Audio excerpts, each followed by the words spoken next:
There is a new tactic in the Oregon Public Employees strike tonight against state agencies. The state is preparing to lock out union workers who do not show up for work at selected agencies. Reporter Mark Katkoff is at Damage State Hospital, one of the strike targets. Mark, when would that lockout begin? Well, Mike, the deadline is midnight tonight for workers here at Damage State Hospital and also at Oregon State Hospital and the psychiatric and training centers in Pendleton, Oregon. Hours before the state's announcement, workers returned to their jobs at Damage and Oregon State Hospitals, part of the union's strategy of keeping management in the dark as to where and when workers will strike next. They vowed to walk out again if contract talks do not show progress. Neil, he's not our friend. Give us a contract or we're out again. But Fred Miller of the State Executive Department said if employees do so, they will not be allowed to return during the strike. A lockout, in effect, though Miller avoided calling it that. I'm saying that the employees are exercising their option. We're allowing them to come to work, and they can make that decision between now and midnight. The OPEU says select lockouts are illegal and could backfire. In terms of morale, it's probably had the opposite effect by and large from what management would hope for. The state is operating as if workers will indeed walk off their jobs at midnight. Various state agencies are supplying management personnel as stand-in staff at state hospitals. Meanwhile, the union's rolling strike continues. Most recently affected Oregon colleges and universities, including Portland State University. Contract negotiations are scheduled to resume Wednesday evening. Governor Neil Goldschmidt said the state may give a bit on the wage issue, but the union must be forthcoming as well. We have a lot of good employees that are out on picket lines. We'd like to get them back. But it's not possible if it's a one-sided situation where somebody comes in the room and says, have you given us what we've asked you? And when we say no, they say, well, we're leaving. See you. That was Governor Neil Goldschmidt's interpretation of why contract talks broke off this morning. The session lasted only about 90 minutes, and as you heard, the two sides are not scheduled to meet again until Wednesday night, about 5 o'clock. Mike, Shirley? Of course, Mark, the strike has been floating from place to place during the length of the strike. Where did the strike hit today? Well, today was quite a variety of locations. Several agencies in the Department of Human Resources were hit, among them the Adult and Family Services, for example. Also, Oregon Public Broadcasting lost many of its technicians today, among other agencies that were hit. However, once again, the strikers have returned to work at the state hospitals, which is where the state says it would begin a lockout should the workers stay away. However, for the moment, they're back on the job. Thank you, Mark. Mark Katkoff reporting from Damage Hospital. Thank you.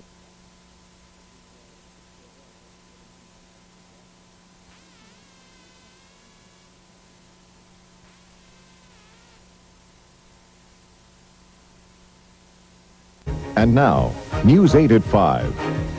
Good evening. Tracy Barry is on assignment. Talks are off again tonight between the state and the Public Employees Union on this, the 6th day of the strike.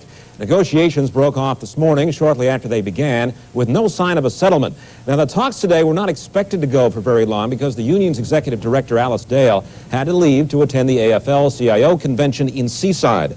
But less than an hour of discussions this morning, OPEU representatives said there was no change in the state's offer and therefore no point in continuing. OPE says it is holding firm on a request for a 4.5% wage hike and fully paid health insurance benefits. The state says it can't offer more than 3% in wage increases. Talks are scheduled to resume on Wednesday at 5 p.m.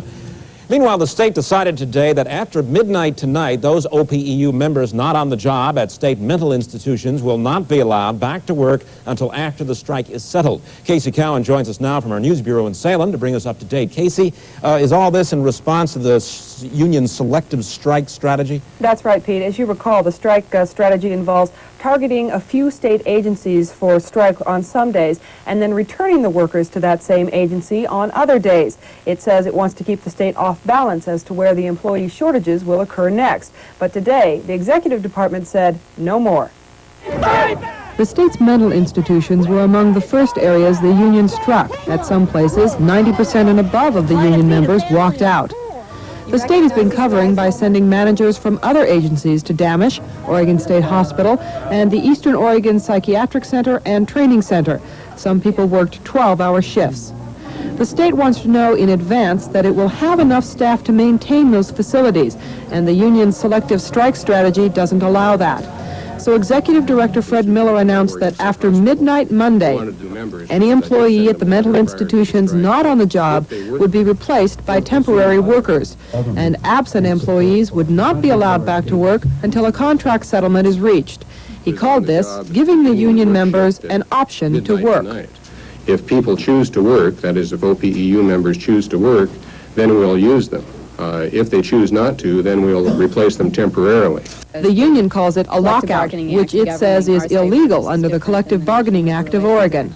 But definitely in the situation of a selective lockout, it becomes really discriminatory treatment of employees who have engaged in strike activity, and that is illegal. Fred Miller denies that it would be a lockout, but didn't have another name for it. We're allowing them to come to work, and they can make that decision between now and midnight. But if they decide to strike again, then you're not allowing them to come back. Oh, that's true. If they decide to. Isn't that a lockout?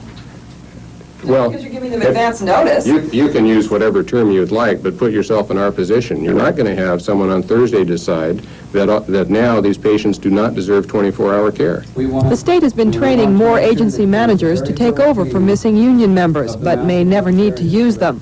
The union ordered its members back to work at the institutions, and Monday had between 92 and 98% of personnel back on the job.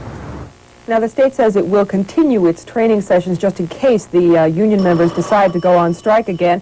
And, of course, if they do go on strike, they won't be allowed back to work. The union, meanwhile, isn't giving any of its plans away. It says it may strike the mental institutions again, and then again it may not. Pete? Casey, will this lockout, if you want to call it that, be for workers at the mental institutions only? Yes, at this time, although Fred Miller did say they are considering the possibility of adding some other agencies to it, agencies that deal with the health or safety of the state's citizens. All right, Casey, a threat from the state tonight.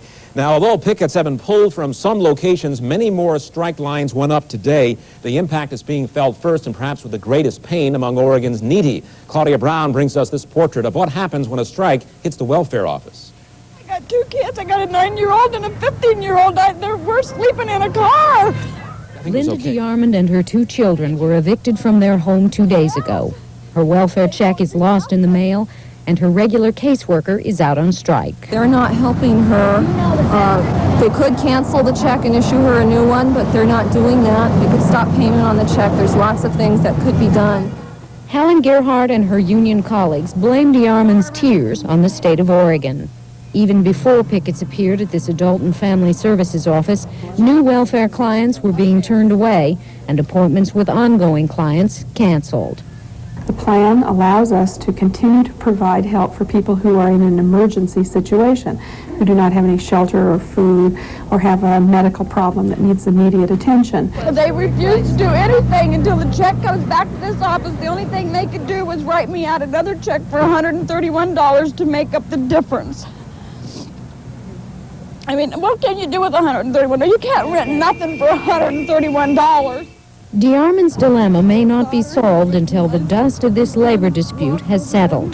90% of Portland area welfare workers are on strike, yet each day, hundreds of needy Oregonians turn to the state for help.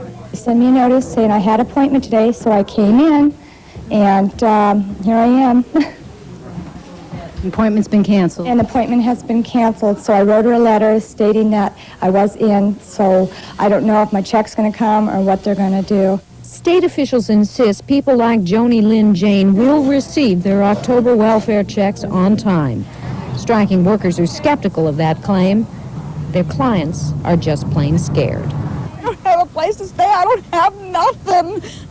From Southeast Portland, Claudia Brown, News 8. Now, Linda DeArmond was referred to legal aid. Later in the newscast, we'll be talking with an official with that agency about how the welfare system is working under siege tonight.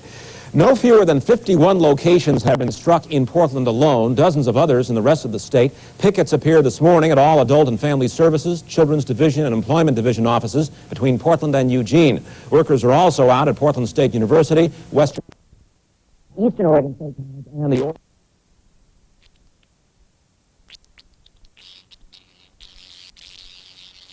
your favorite TV show.